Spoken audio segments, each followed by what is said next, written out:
Hi, everyone. Thank you for joining us today. My name is Gayatri Joshi, and I serve as the Executive Director of the Law Firm Sustainability Network. So for those of you who are not familiar, the LFSN is a nonprofit organization, and we are committed to promoting environmental sustainability and responsibility in the legal industry. And many of you know the LFSN created the ALICE Sustainability Assessment for law firms, and its goal is to support and provide a roadmap for firms to reduce their environmental impact. And actually this November will mark our 10-year anniversary as a nonprofit. We're also joined by the Law Students for Climate Accountability, which is a national organization of law students, and they are holding the legal industry accountable for its role in the climate crisis. And they are the creators, as many of you know, of the Law Firm Climate Change Scorecard. And we have some wonderful folks who are coming to speak on behalf of the organization. So there is Tim Hirschel-Burns. He's the co-founder, and he is a 3L at Yale. And we also have Amelia Keys. She is the organizational chair, and she's a 2L at Harvard. And we also have Devin Oliver, and he's head of firms and client outreach, and he's a 3L at Berkeley Law. And we also have with us John Dernbach, who is Commonwealth Professor of Environmental Law and Sustainability at Widener University Law School. He's the Director of Environmental Law and the Sustainability Center there. Many of you may remember him because he's spoken with us before as co-author of the Legal Pathways to Deep Decarbonization book. And many of you may remember that that has become a project between Widener University and the Sabin Center, which John might talk about a little bit later. He's actually also co-author of a forthcoming book by the ABA Press, which is Lawyering to Make a Difference, a leadership guide to sustainable development. Now, before we get started, just feel free to post questions and comments in the chat box at any time, and we will do our best to answer any of those questions. But we'll try to save a few moments towards the end for any kind of Q&A and anything you might have. And I'm really excited. We have a really brilliant session today, and one I'm excited about in honor of Earth Day and World Environment Day. And for many of you, if you remember, because I've been pushing this quite a bit, the Earth Day theme this year is investing in our planet. So with that, that's one of the reasons why we're having this conversation. And what exactly is this conversation? It's about climate accountability. So some firms have had many questions about the mission of the Law Students for Climate Accountability and its Law Firm Climate Change Scorecard. And even more questions I hear about what that means really for the firm economics, what that means for responsibility, and what should firms consider to prioritize. And now, as I've been having some of these conversations, I think understanding perspectives of all the stakeholders is how we always find the most optimal solutions to the most difficult challenges that arise. So I'm excited for today because today is a day that where we can kind of have this conversation and share those thoughts and come to a point where we have an awareness and an understanding and something that we can act upon. So our friends at Law Students for Climate Accountability, they're going to talk about their mission and goals, and John's going to talk about lawyering to make a difference and sustainable development. And you know, in the past many years, we have seen a vast number of law firms just engaging in incredible amounts of pro bono, specifically in the space of climate change and sustainability.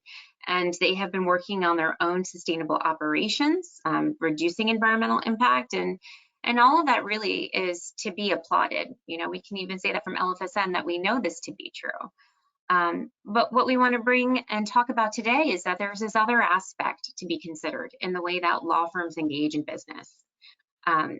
Maybe some of you have seen this statistic, but top law firms, based on the research of the organization, top law firms conduct 5 to 10 times more work to exacerbate climate change than to mitigate it. And if you had seen, and we'll talk about this a little bit later, but just this past Monday, the IPCC report came out. And one of the general takeaways from it is that the climate change or the crisis is getting worse. Even though the options are getting better, the climate change is definitely getting worse. So why is this important to law students today? And how should all of you be considering it for the legacy of your law firm? So that's what we're going to talk about. So Tim, Amelia, and Devin, let's start at the beginning with this conversation. How did climate change become a concern for you? Well, good morning or good afternoon, depending on where you are. I'm in California, but I can start with this and offer my own personal story.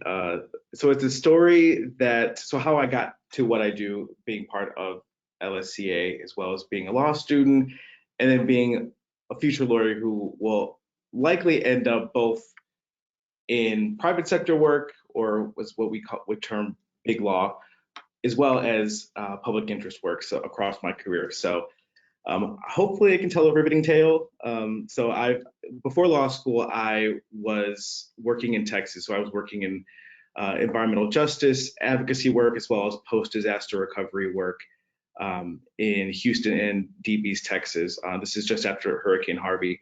And I was working with frontline communities as well as faith-based communities who were seeking environmental justice, as well as accountability for either spills caused by, or exacerbated by hurricanes or other disasters, as well as pollution, just continuous pollution by neighboring oil refineries. And so before law school, in this more organizing policy advocacy perspective, I thought that the bad actors or the bad apples in the situations were just these oil companies or companies who owned or had stakes in these refineries in the communities with whom I worked. But as a law student, and especially as I entered Berkeley Law and as a 1L and 2L, I realized that the bad apples had a whole corporate ecosystem kind of working around it and helping guide their actions for better or for worse. And I think pretty quickly as a law student, you realize that there is a booming legal industry that actively represents and defends these companies' practices. And so seeing all these multinational law firms who are helping these companies access capital for either for often fossil fuel heavy projects, or merging with or acquiring these different companies, fossil fuel companies, or defending against environmental lawsuits, or local and state governments, or just more climate conscious regulations. So seeing this constellation of the legal industry come around and support fossil fuel companies really was eye-opening for me. That being said, I also have experience in big law. And so I've spent the past 3 summers working at a top 20 big law firm, who I will not name, but often representing oil and gas majors, and also just either directly or indirectly representing companies that whose practices are exacerbate climate change or more indirectly support fossil fuel extraction. And I will say that even with that, I've been a summer associate in this law firm, actually across California, Houston, the oil capital of the world, as many proudly say, as well as DC. So both the business and the regulatory hubs of both renewable industries as well as fossil fuel industries. So it's been quite eye-opening. So I guess I've been before law school, I've been on a very traditional kind of social justice arc, and also in law school, I've been both. I've worked for NRDC to try to make the government and also private sector more accountable, but also I've been on the other side too. So I guess that brings me to what it means to be in this situation. So I think what I've learned is that it is ideal for the legal industry to step away. It's imperative, I actually would say, it's imperative to scale back its commitments to the fossil fuel industry. But I also know that there are big challenges. So to be able to develop and keep a book of business as a big law partner, if you are a junior lawyer, you have this rigid hierarchy, as well as a demanding workload that can make you feel constrained when you want to have your legal practice aligned with your moral compass. And so we also, as lawyers, we're being taught, we take the MPRE, and so we're taught this conventional code of ethics, which understandably prevents a culture of transparency and systemic thinking and critical thinking, and deep moral reflection. It's important. It's important for our clients, but also we can lose sight of the bigger picture. And I want to leave space for my colleagues, so I'll just say too is that given those constraints, I do think that there is hope, and I am optimistic. I'm optimistic as a person, just generally, that law firms can, and they really have, boldly committed to either principles of human rights or broader ESG principles. I think law firms can do the right thing, so to speak. We've seen it happen both in terms of firms withdrawing the representation of companies linked to South African apartheid in the 80s. And currently we have a perfect, it's not perfect, but a very striking example of law firms acting together in concert to do what the public has demanded of them, or at least has asked them to, and they followed suit with the financial sectors when it comes to withdrawing representation of Russian state-owned entities and Russian firms as Russia has invaded Ukraine. While they're not factually the same crises or same crisis, I think it is hopeful. It's an example of how the legal industry and as lawyers, we can use our discretion to really choose who we represent. And if it does not, if it poses a great threat to society and to democracy as well, we have the discretion to practice and exercise to withdraw our representation and really put our money where our mouth is.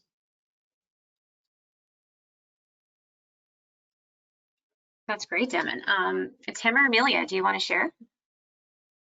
Yeah, I'm happy to jump in. And yeah, thanks so much for having us. Really happy to be here. And thank you, Devin, for that great answer. I'll just quickly add my own personal perspective. So the question, when did climate change become a concern for you, is kind of funny for me because I was raised by science teachers. And so I can't remember a time in my life when I wasn't scared of climate change. And I remember, like, as a kid, especially in those like big election years, just thinking, okay, this is the year when people are gonna finally like realize that we have to do something about this, and just kind of being disappointed every year. So I kind of always grew up with that fear, and it has definitely animated like the path that I've taken in my own life. Just feeling like this is a problem that is so all-consuming and is going to be really important in the entire course of my life. So that's kind of how I came into this. And then before law school, I worked in energy and environmental policy in DC, first at the Obama White House, and then at a think tank in DC. And being in those spaces, I was interacting with policymakers, but also people in industry all the time. And I felt like in those spaces, there was such a understanding that every industry has to play a role in dealing with this crisis. And then when I came to law school a couple of years ago, I was actually pretty surprised by how little that conversation was happening in legal spaces, like focused on the legal industry. So that was really one of the big reasons why I got involved in LSCA, because I was just kind of shocked by that gap that I saw in the legal industry, and felt like there was a lot of opportunity for people in the law to take the problem more seriously and think harder about what role we can play in dealing with this crisis. Thanks, Yeah, Amelia.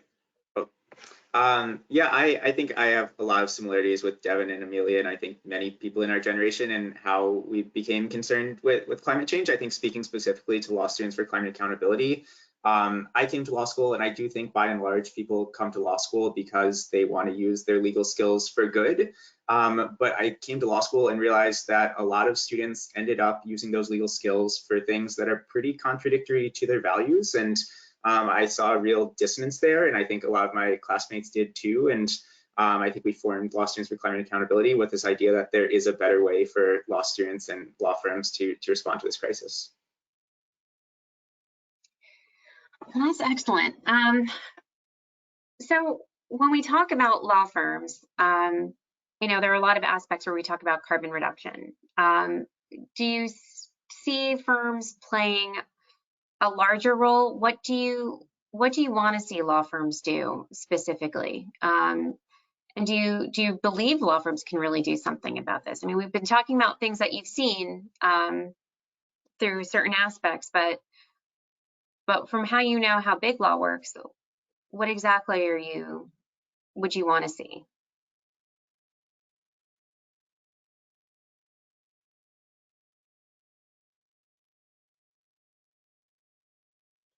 Like, do you think that, go ahead, sorry, go ahead, Tim.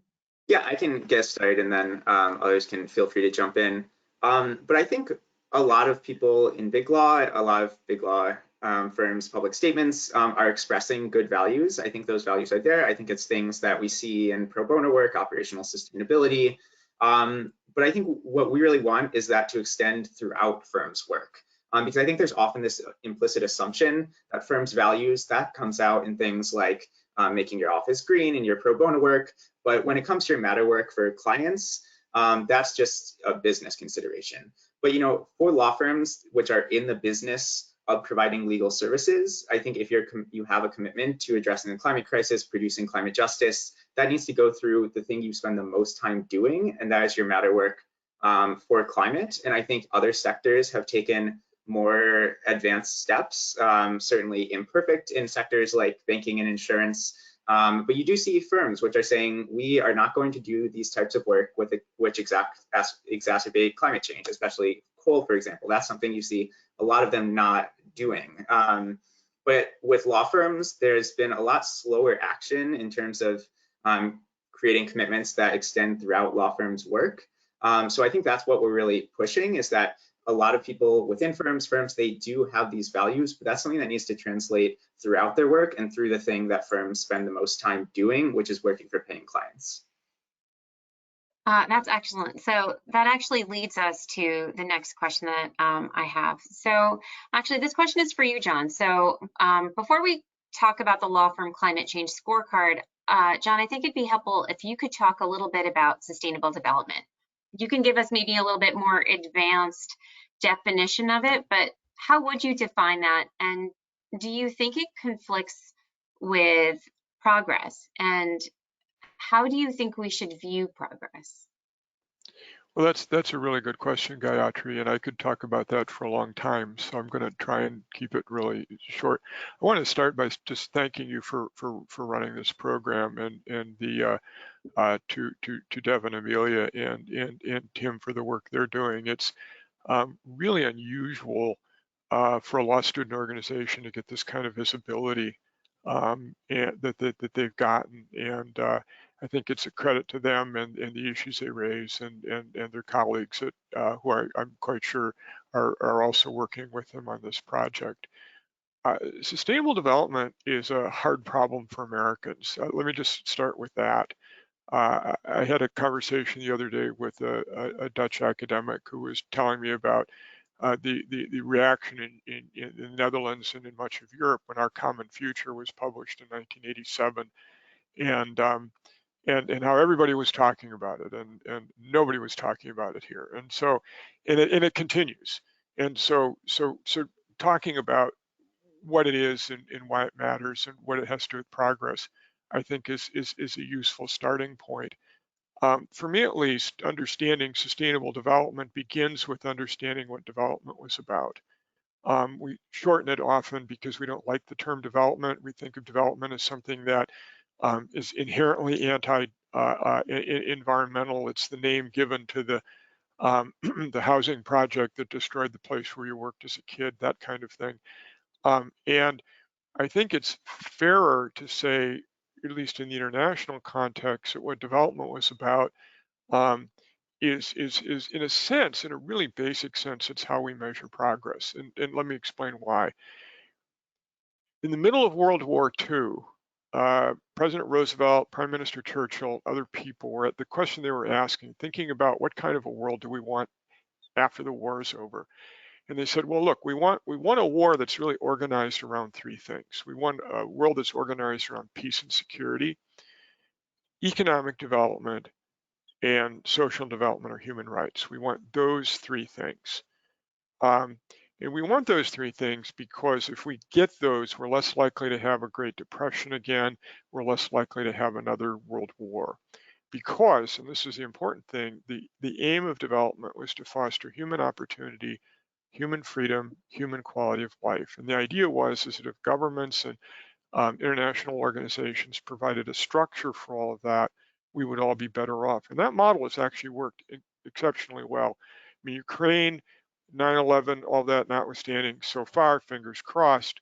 Okay, we haven't had a third world war, and as bad as a lot of the stuff that we've seen lately is, World War II killed 60 million people, more or less, and we haven't seen anything like that since 1945.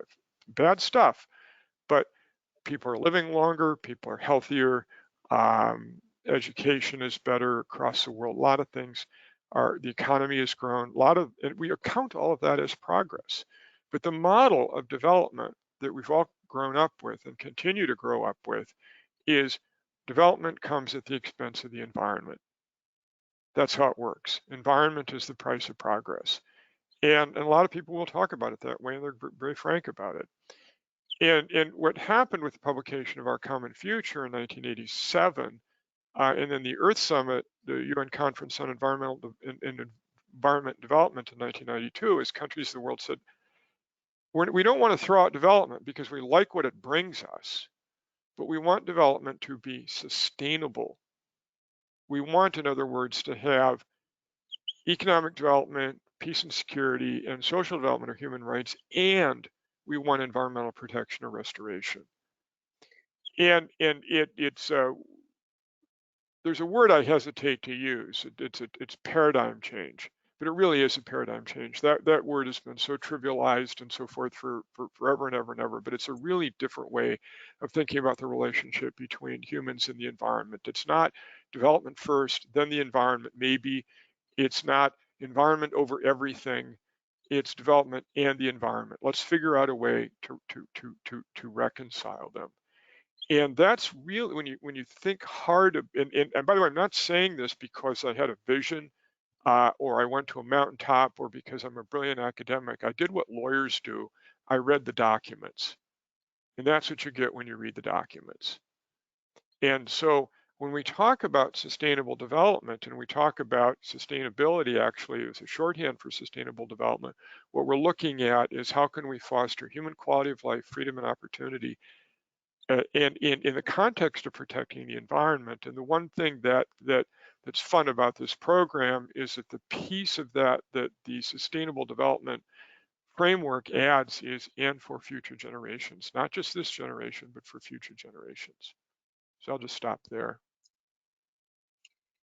Well, that's perfect. I mean, I think that goes into really the next topic that we want to talk about. So I think that frames it well. When we've spoken about accountability, we have discussed, naturally the Law Firm Climate Change Scorecard comes up. And for many law firms, it has raised an eyebrow wondering why their firms have performed poorly on that. So it would be great, maybe Tim or if one of you want to speak more about the Law Firm Climate Change Scorecard. I'll just say initially that some firms have felt that maybe it's not an accurate representation of all of their work. And there have been questions on maybe how some of the research was done. You know, do you review internal sustainability practices? Do you consider the work of mitigating climate change? So like if someone is, if a firm is doing renewables work. So how does all of that bake into the scorecard? Yeah, thanks, Gayatri. There's a lot in the scorecard. I'm going to try to do my best to give a summary. You can read all about it on our website. So I'm going to start off by explaining what the scorecard is, how we calculate it, and then go to some of these questions about why we do it that way as opposed to other possibilities. So The scorecard covers Vault 100 firms. It provides data on how Vault 100 firms as a whole are doing in terms of the climate crisis and their role in it. And it also gives each of those 100 firms a grade A to F. So our most recent scorecard covered data from 2016 to 2020.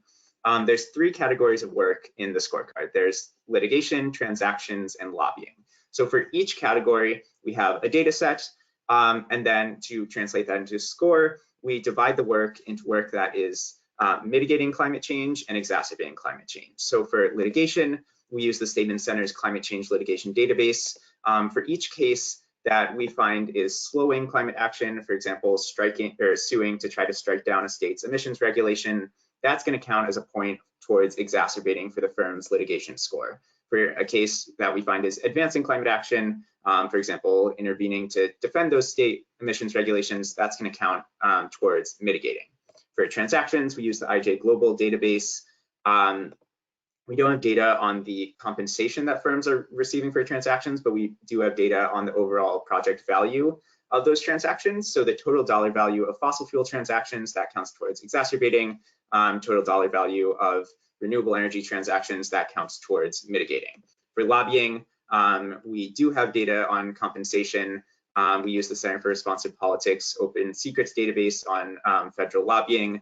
Dollars that are received as compensation for fossil fuel lobbying, that counts towards exacerbating. For renewable energy lobbying, that counts towards mitigating.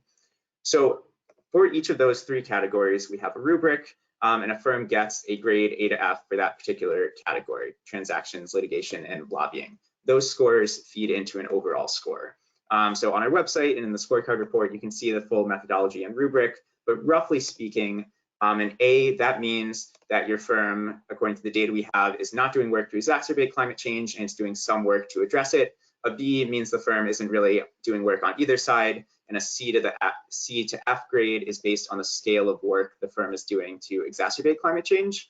Fs require a lot of work. For example, for transactions, to have an F in that category, the firm needs to have worked on fossil fuel projects with a total dollar value of $20 billion or more. So that's how we do the scorecard. And now I want to address a couple of the common counter arguments or questions we get. So one of those is, what about things like pro bono, operational internal sustainability, or renewable energy, where firms might be doing a better job? So renewable energy work does show up in our data. Some pro bono work does. Internal sustainability largely does not.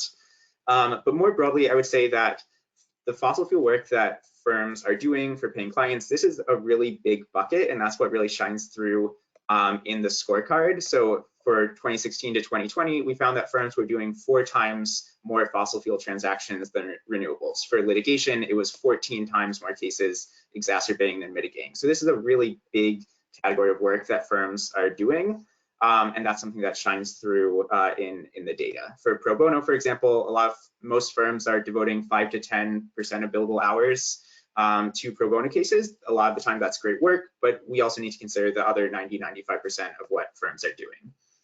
So a second question we get is about limitations with the data. We definitely accept our data has limitations. In the scorecard report, we detail those in some depth.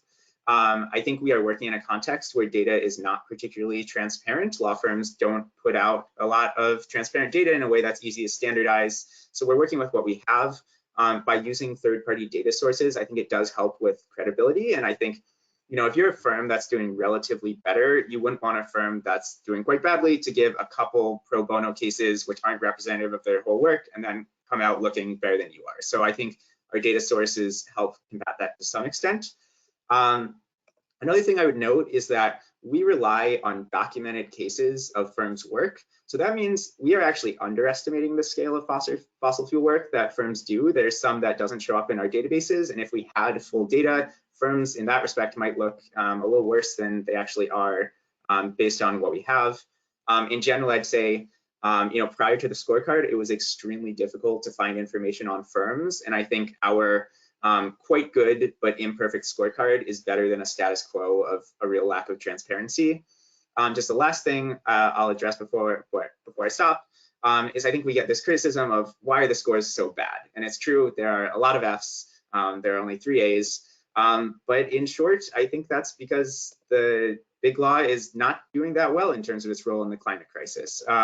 So in some ways, our scale is actually quite generous to firms, in my opinion. To give an example of this, we tweaked the methodology a little bit this year, but in the first scorecard, if a firm was doing an equal amount of work to exacerbate climate change and mitigate climate change, so for every $1 million of fossil fuel transactions it did $1 million of renewable transactions, that firm would get a B. So in the face of a giant existential crisis, if a firm is just, we'll see how it goes, kind of sitting on the fence, they would get a B. But in that first scorecard, only 18 firms got an A or a B.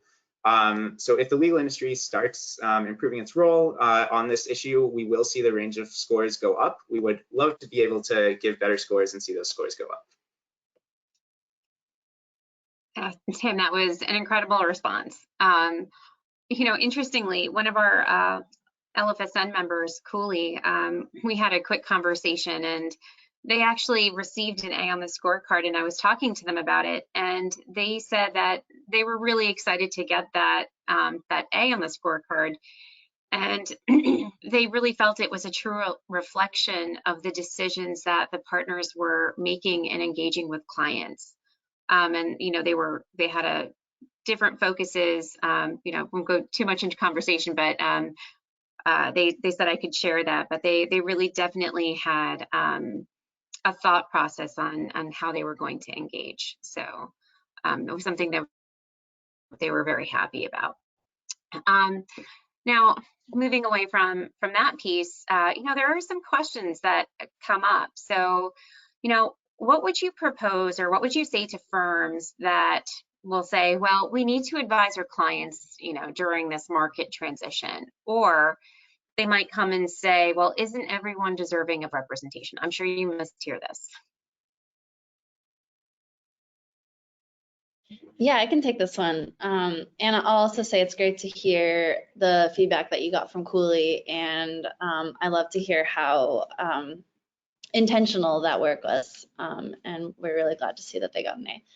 So yeah, so this is definitely, these are questions that we get and we think a lot about, and I'll start off by saying that what we're asking law firms to do is to start transitioning their matter work away from projects and clients that exacerbate the climate crisis. And so that would include commitments about not taking on certain new clients, as well as creating plans to shift out work for existing clients, recognizing that we do have we are an industry that has a code of ethics, and law firms need to follow those ethics rules. And so we know that this work is not an on-off switch, and that we're not going to see every law firm stop representing oil majors tomorrow, but we do think it is reasonable to expect law firms to start thinking about this as a transition that can happen as quickly as possible. I also think what we've seen in the past few weeks with the Russian invasion into Ukraine and the response of some major law firms of making the commitment to disengage their clients in Russia actually provides a really wonderful example of the way that law firms could think about doing the same in the context of fossil fuels and the climate crisis. So we've been really encouraged to see that, and I think it presents a model of how firms can do this while still being, compliant with their ethical obligations to clients.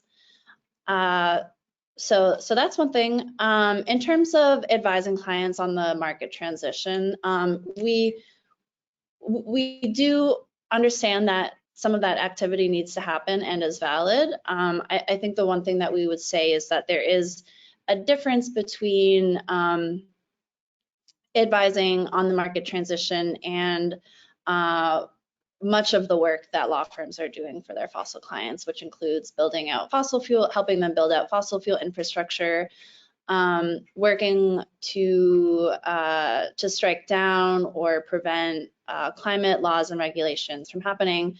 And so while we do accept this as kind of a valid point, there are things that kind of get put into this bucket of advising on the market transition that are more harmful than productive. And then in terms of the question, doesn't everyone deserve representation? We definitely get this question a lot. And we also know that major fossil fuel companies will always have representation. But I would suggest thinking about it as, you know, not whether a certain client will have representation and whether they have whether they deserve it, but thinking about from a law firm's perspective, what decision can that firm make about who they represent? And while we know that oil companies will always have representation, we don't necessarily think that it needs to be the most prestigious law firms in the world that our classmates are, you know, competing to go work for. So we know that law firms make intentional decisions about who to represent all the time, and we think that this needs to be an area where law firms are thinking about, actually thinking about what their values are and how their values translate into the amount of work that they do. So I want to kind of go back a little bit. So Amelia, when we were talking, you were talking about the conflict. You know, a lot of conversations come up as to what a firm's professional responsibility is. So what's the thought about professional responsibility in terms of the conflict, and, you know, why do you think it's moved so quickly, and what's your thoughts about climate change being part of a firm's professional responsibility or as part of the ethics? Yeah, I think, you know, the situation with Ukraine and Russian clients, there are differences, but I think there are many similarities, and law firms do, as part of their ethical obligations, are supposed to, you know, serve justice. And so I think, you know, whether it's an invasion of a foreign country or many of the actions that that fossil fuel companies take, I think there are similar ethical considerations. And I'll also add that I think this is an issue that exists outside of the legal industry, and many other industries are grappling with it. And I think, like most prominently, this has been a really major consideration in the financial industry recently, and is starting to actually be codified into regulations. So it's happening in every industry. You know, actually, John, I know you have worked on this quite a bit, and there's, I think, a lot that you could probably say in terms of professional responsibility in this space. Can you just share some of your thoughts? Sure, thank you. The thoughts that I'm going to share with you actually come from one of the co-authors to our book. So I'm going to be summarizing a point of view that Irma Russell, who teaches at UMKC Law School, developed for our book. She's done a lot of work on ethics in an environmental context.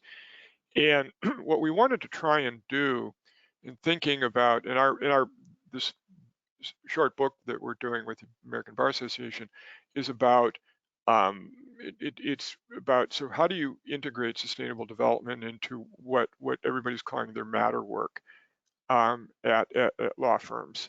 It's not just greening the office, it's not just the pro bono work, it's what do you do day to day in advising clients and doing other work? What do you do, and what sort of guides that? And Professor Russell says, well, look, there really, if you look broadly, not just at the model rules, but at the law of agency in which they're cradled, if you will, you get three things that are really important. One is, no surprise here, one is obey and respect the law. You have to do that as a lawyer, no doubt about it. But two, competently serve your client's legitimate interests within the bounds of the law. And what that gives you the freedom to do, and you see this in the model rules, is to make suggestions to your client that go outside just the bounds of what is this legal or not into other domains, economics and reputation and all of the rest, and science, and you can certainly do that. And then the third thing is advanced justice, law reform, and the public interest, which means all of the things. There's an idea that you get in the model rules that I talk to my students about, which is that lawyers they're not better citizens than everybody else, but they're a special kind of citizen. And their role in law in making society a better place is pretty important. And yes, there's a lot of detail in the model rules and all, but if you think about framing this in terms of sustainable development, dealing with climate change, those three things really, I think, provide stars by which you can navigate. One, obey and respect the law. Two, competently serve your client's legitimate interests within the bounds of the law. And then three, advance justice, law reform, and the public interest.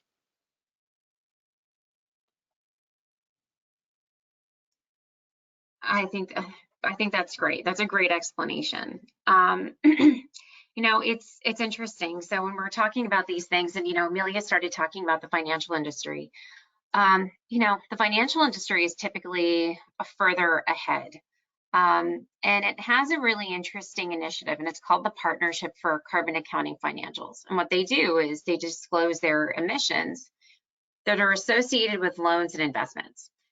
And it's a pathway to align their portfolios with the Paris Climate Agreement. Now, that being said, I would be curious if any of you think that law firms should consider tracking these emissions within their own matters as a way to increase the accountability or the transparency, whether they choose to do this publicly or privately as like an internal measure. Do you think that that's something that would be useful or helpful just as an awareness or an education? I don't know how one would do that, but you know, but if you have thoughts.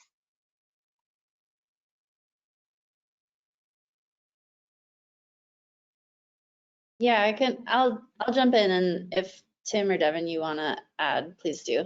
Yeah, I would say yes, that would be helpful. I think the problems that Tim was speaking to in terms of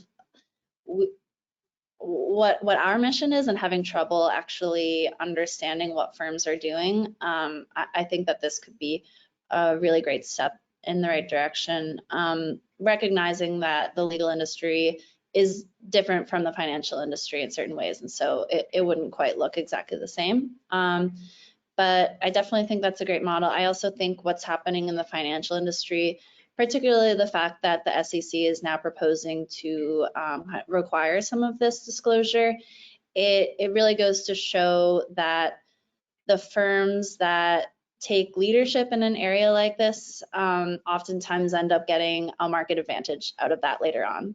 So I think that's a helpful lesson to keep in mind as well.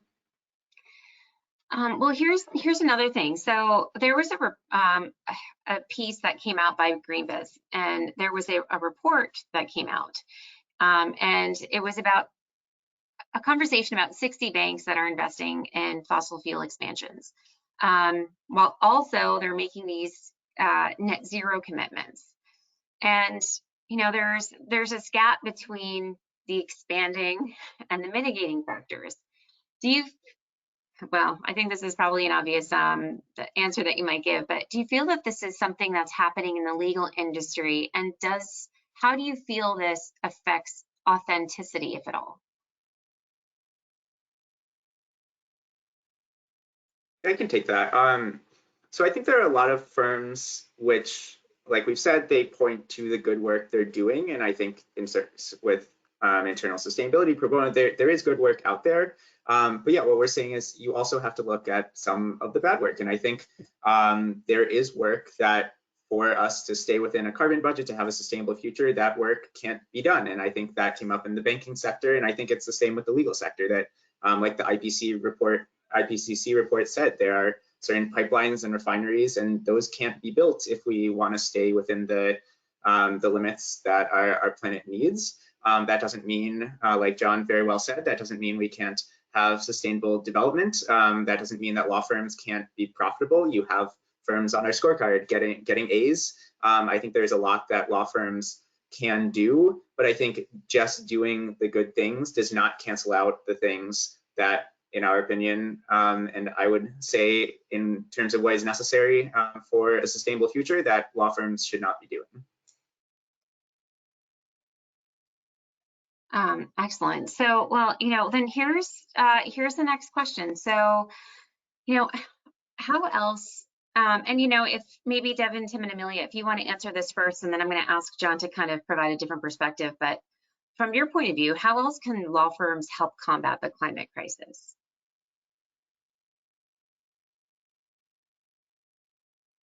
Yeah, so I'll just add a more concrete list of things to what I mentioned before. So I think there are tons of things that law firms can do. And if we're talking about a just transition for energy and the climate, that is something that is going to be done through law. So law firms have a role to play. I think, of course, representing clients who are advancing the energy transition, advising clients on how to adapt to mitigate climate change, a greater share of pro bono, operational sustainability. There can be more transparency and responsiveness to employees, potential recruits, and climate stakeholders. And I think a lot of this should come through in terms of commitments. We have a law firm climate pledge, which any firm can sign, even if they're not ready to take that step. We want to see commitments in terms of what firms are going to do and not do in their work. And even if a firm isn't going to commit to phasing out all fossil fuel work, a firm could say, we're not going to work on coal. We're not going to work on new fossil fuel infrastructure. And that doesn't mean the firm can't be profitable. There are tons of other opportunities out there. But I think firms do need to be clear on what are the things they are doing to advance a just climate transition, and what are the things they are not going to do. That's excellent. So, I mentioned earlier in the session that we saw that the IPCC report on climate change, that it's getting worse, but they've been talking about how the solutions are out there. So for any of you who are interested, there's a huge report that you can read that came out on Monday. And there were a number of mitigation strategies that were discussed. John, can you talk a little bit about this, and maybe talk about LPDD as a path? All of this in terms of how firms can help combat the climate crisis. Okay, sure, I can do that. LPDD, for starters, is Legal Pathways to Deep Decarbonization. There was a project that involved the Sustainable Development Solutions Network and another organization that issued something like 17 different reports on individual countries around the world that constituted about 3/4 of the world's greenhouse gas emissions. And they did that. They published those reports, many of them in 2015, 2016.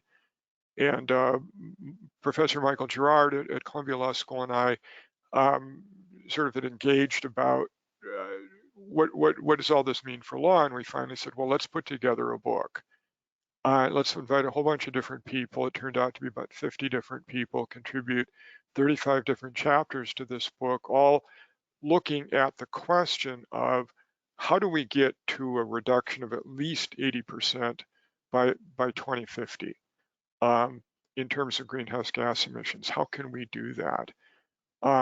And the Deep Decarbonization Pathways Project, the original project that was non-legal, said, well, from a policy point of view, from a technology point of view, this is what the pathways look like. And we said, well, okay, so let's figure out what the actual laws would look like that would get that job done. And we came up with, it surprised us a little as when we counted up the recommendations. There are about 1,500 recommendations in law, and it's federal, state, and local. And they also include a number of recommendations in what's called private legal governance or private climate governance. supply chain contracts and certification programs and that kind of thing, by which private sector folks doing non-public law can actually be reducing greenhouse gas emissions. That book was published by the Environmental Law Institute in 2019. It's a big book. It's about 1,100 pages. And we've got a short version you can find online for free. But when we got done with that book, we said, well, okay, this is useful and we get that, but how do we take one step further to get those recommendations in the book turned into model laws? And what we did into model laws, and that be one step closer to getting them enacted and adopted and implemented. And so we put together a little team of people, really excellent people. And the gist of the project is that law firms, there's about 24 law firms, play a role often drafting these model laws. The law firms find that a lot of their young associates really like this kind of work. It makes them feel good about a lot of different things, about the firm, about their opportunity to make a difference. And then we post them on a website. And it's go back to the acronym again, it's www.lpdd.org, okay? And you can go there and you can find more than 50 model laws that have come out of the project so far. We've also posted something like, well, more than 2,000 other legal resources, laws that have already been adopted, reports on laws, that kind of thing. But the American Bar Association section on environment, energy, and resources is basically sponsoring the project as a pro bono project, and in that sense is given its kind of imprimatur, if you will, to the work that we're doing. It's exciting and interesting work, and it offers law firms an opportunity to make a contribution in that particular way. The one other thing that I would say, just building on what Tim said a minute ago, is some while ago I interviewed 26 actually lawyers around the country who purport to be sustainable development lawyers. And I said, so what is it exactly that you do? And I was curious, but I get a lot of pushback when I do this kind of work as well. It's like, is there a there? This isn't greenwash, is it? You sure it's not greenwash? And if you talk to these folks, what you get is a certain conceptual model of how they see the world. And the two big things that a lot of them do with individual clients, actually three big things they do with individual clients, is first of all, you figure out what your client actually cares about. There's no sense preaching and evangelizing if your client isn't there, or if that's not what your client is interested in. And it also, it's not a really good way to have a good relationship with your client. So you figure out what your client cares about. That's step one. Two is then you suggest to your client, and by the way, when you ask your client what your client cares about, you learn your client's business, you figure out what they're good at, you see what their peers are doing on the issues that you care about. Particularly opportunities that might save money, improve their reputation, and that sort of thing. And then using that information, you can go back to your clients and say, well, look, here are some things economically, socially, environmentally, even on the security issues that might be worth considering as you do your decision making. And then the third thing is sort of making sure that the decision, is encouraging your client to make decisions that actually make progress on all four elements of sustainable development, including security, which, as we've seen with the recent Ukraine invasion, is incredibly important. The conflict between let's get to clean energy and, oh, by the way, we still have to deal with fossil fuels is captured perfectly in that. The European dependence on gas and to some degree other fossil fuels from Russia. And how do you get off that? And how do you make sure that prices aren't going to go so high that there's going to be a lot of political unrest and opposition, and at the same time manage a transition to a decarbonized world? Oh, that's perfect, John.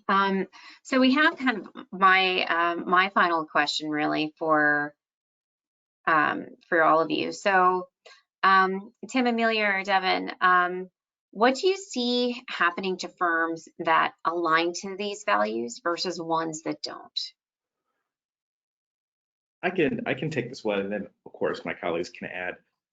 I'll answer this given the few minutes we have. I'll just focus on the perspective of law students and the relationship that law firms often have with law students in the sense of recruitment or a pipeline of talent, so to speak. I'll be less romantic. I'll call it labor.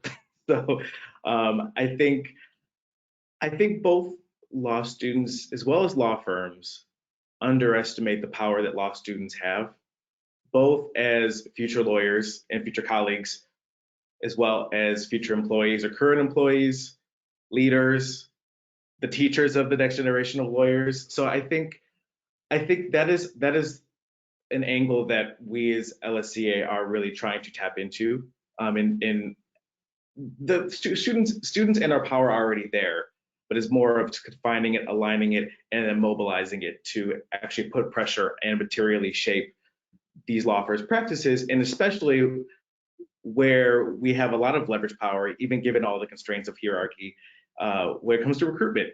I think you see a lot of law students, especially at law schools like mine, Berkeley, where these are like law firms' role and lawyers' role in the climate crisis, their commitments to diversity, equity, and inclusion, social justice goes much more beyond lip service, and as well as pro bono projects. Like that helps, but I think law students want more than that, and is as an employer in a place where they do the work that they're proud of, as well as develop business. So I think that is where you see a lot of that. I get excited about that, and I think we're at a time now where our labor is quite literally valued higher than it's ever been. I mean, you can see all of the lateral moves and all of the pay raises and things like that happening among law firms, and I think that's something that we can't ignore. I think that you can connect that to law students and us actually figuring out what kind of power we have and how we can shape an entire industry. So that is one angle that motivates me, excites me. That is, that's perfect. That's wonderful. We only have a couple minutes left, but if anyone wants to ask another question, just feel free to put it in the question box. With the minute or two we have left, I'd really like maybe if one of you could just, we have some, law firms, a couple client side folks and law students on the call. Like, what would you want to leave some of these folks to be thinking about?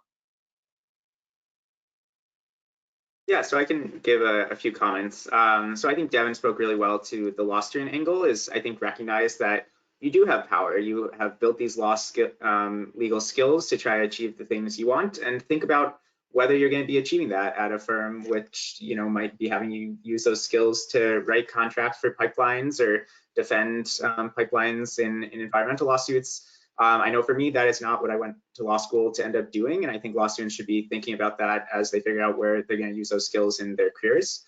For clients, I think a lot of clients have great commitments to climate and other issues. And I think they should think about whether their legal counsel that they're hiring shares those commitments. I think, if I were a company and I hired counsel, and then, that counsel comes to do a meeting with me, and then their next meeting is with a client doing something pretty contrary to what I believe in, I would have questions about whether that's the right law firm that we should be hiring. And then last for law firms, I think law firms are made up of different people, and I guess I would assume the people on this call are probably some of our more friendly audiences within law firms.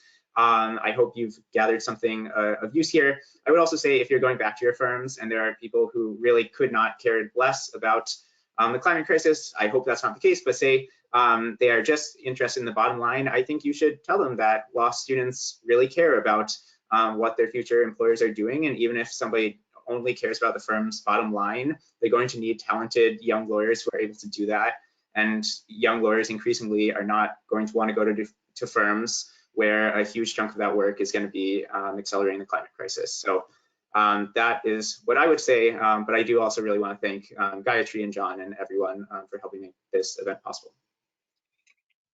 Wow, thank you all so much for just kind of coming here and talking a little bit about why well, talking a lot about why this matters and, what law firms can do. It's just, it's one of the pieces of the conversation, and unless you have the conversation, it's hard to move forward. So thank you again for speaking today, and everyone, thank you for joining us and being a part of this conversation. So thank you and take care. Bye. Thanks a lot.